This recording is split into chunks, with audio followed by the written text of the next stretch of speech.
ഏറെ നാൾ കാത്തിരുന്ന ഇന്ത്യ വേഴ്സസ് ഓസ്ട്രേലിയ ODI പരമ്പര ഇന്ന് പെർത്തിൻ്റെ മണ്ണിൽ തുടക്കം കുറിച്ചിരിക്കുകയാണ്. ആദ്യം ടോസ് കിട്ടിയ ഓസ്ട്രേലിയ ബൗളിംഗ് തിരഞ്ഞെടുത്ത് വെറും 14 പന്തിൽ 8 റൺസുമായി മുൻ ക്യാപ്റ്റനായ രോഹിത് ശർമ്മയെ കരുത്തനായ ഓസ്ട്രേലിയൻ പേസറായ ജോസ് ഹേസൽവുഡ് പുറത്താക്കുകയാണ് ഉണ്ടായിരുന്നത്.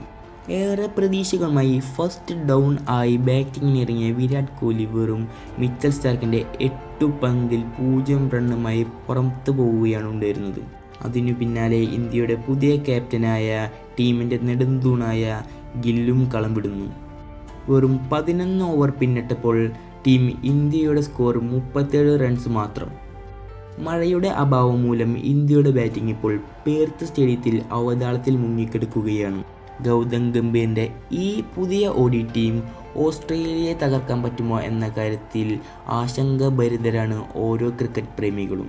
അതോടൊപ്പം തൻ്റെ ആദ്യ ഡെബ്യൂട്ട് ഇന്നിങ്സ് കളിക്കാൻ കാത്തിരിക്കുകയാണ് സൺറൈസേഴ്സ് താരം നിതീഷ് കുമാർ റെഡ്ഡി. ഇതിനെപ്പറ്റിയുള്ള നിങ്ങളുടെ അഭിപ്രായം തീർച്ചയായും കമൻറ്റ് ബോക്സിൽ അറിയിക്കുക.